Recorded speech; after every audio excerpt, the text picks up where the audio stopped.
Welcome back to Daybreak on Trust TV. Well, earlier we did talk about the President's speech at the United Nations General Assembly in New York, which is currently ongoing right now. And Nigeria is expected to hold investment forum with different countries on the sidelines of the event.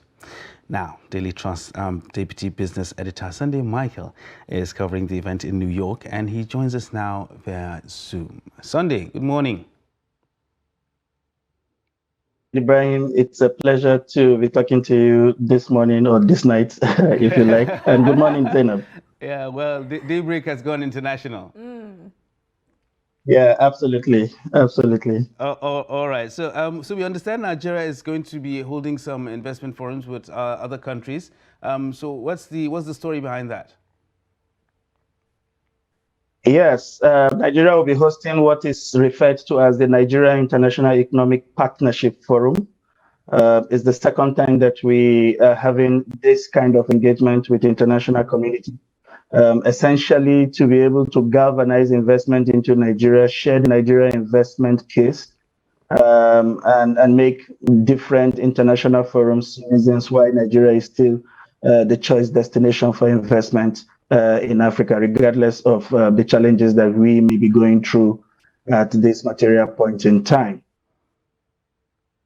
So are there any specific countries that we have lined up to actually engage in these forums, or are we just opening it up for all or everybody that's interested?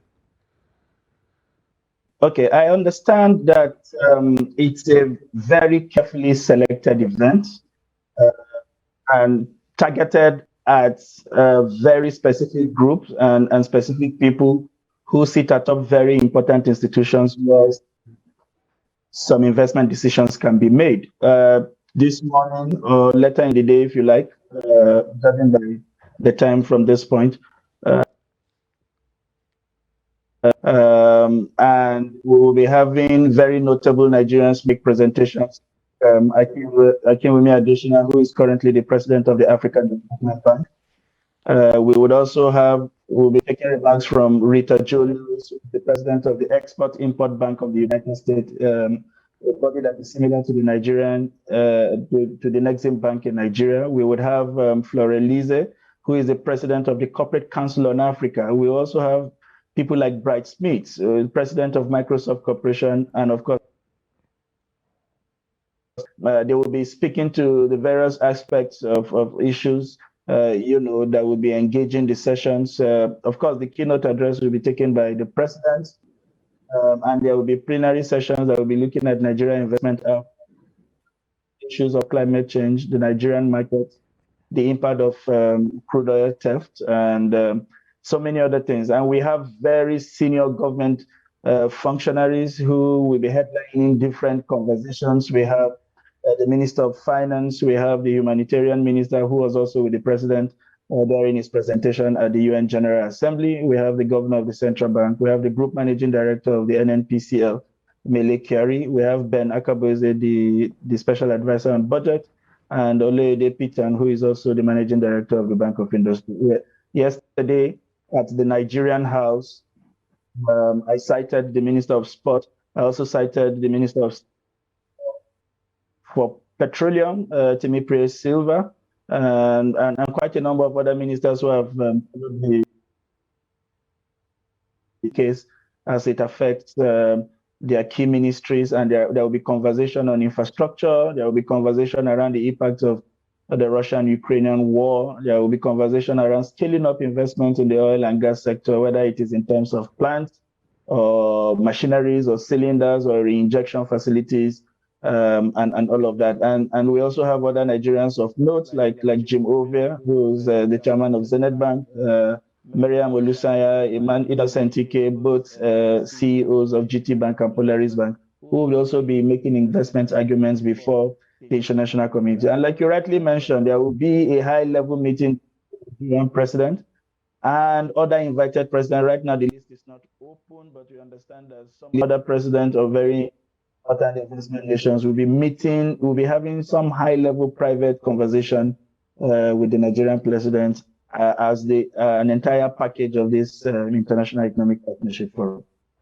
Okay, so Sunday, now let's talk about the president's speech where he talked about seeking debt forgiveness. Could you talk to us more about that dimension of the president's speech? Okay, the president made quite a number of requests to the General Assembly, and one key feature in that request, of course, was the call to the powerful nations of the world to consider debt forgiveness, something similar to what had happened in the past, considering that a lot of African countries are grappling, with the effect of the COVID. A lot of them have not recovered. And whilst they were still struggling with that, the Russian-Ukrainian war came upon them, which has disrupted global supply chain, and we are now imported inflation, if you like, into the African continent, occasioned by this disruption in supply chain, and occasioned by what is also happening in Europe, America. So a lot of African countries are grappling. It's not just a Nigerian thing. We are also beginning to see the impact of that heavily. We are seeing how petroleum prices have gone over the roof.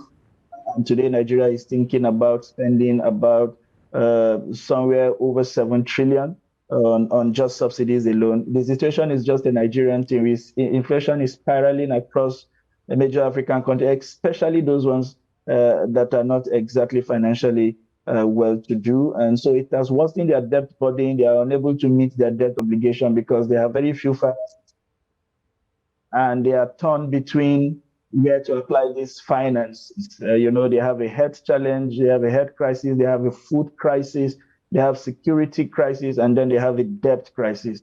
And what the president was basically saying is debt forgiveness will sort of bring some kind of respite to them that would then allow them apply the meager resources they have into areas that will be considered some priority, to enable this country remain afloat as sovereigns across the world.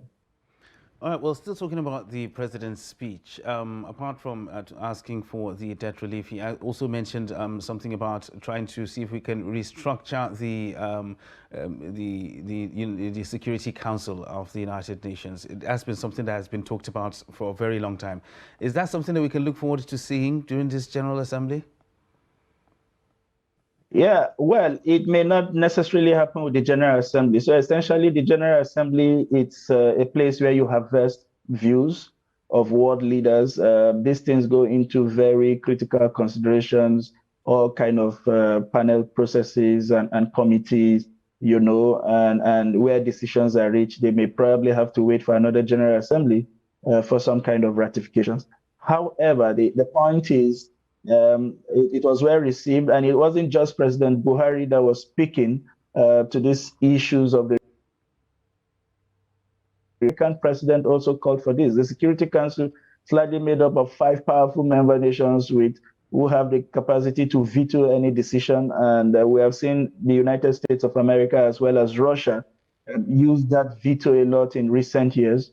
And the president has been consistent with this call, not just at this UNGA, but with his previous appearance. Incidentally, this is the first time since COVID in over 3 years that we now have a live session of the Union General Assembly. And it was important that he re-emphasizes more so that this would be his last UNGA, as he rightly discussed. By the time the next one comes around, which will be UNGA 78, we certainly, not probably now, we'll be having a new president address them. So they have been towing this line, and at some point you get the sense that they will begin to look at what to do to expand that group of small people who seem to have all the powers in the world to do and undo.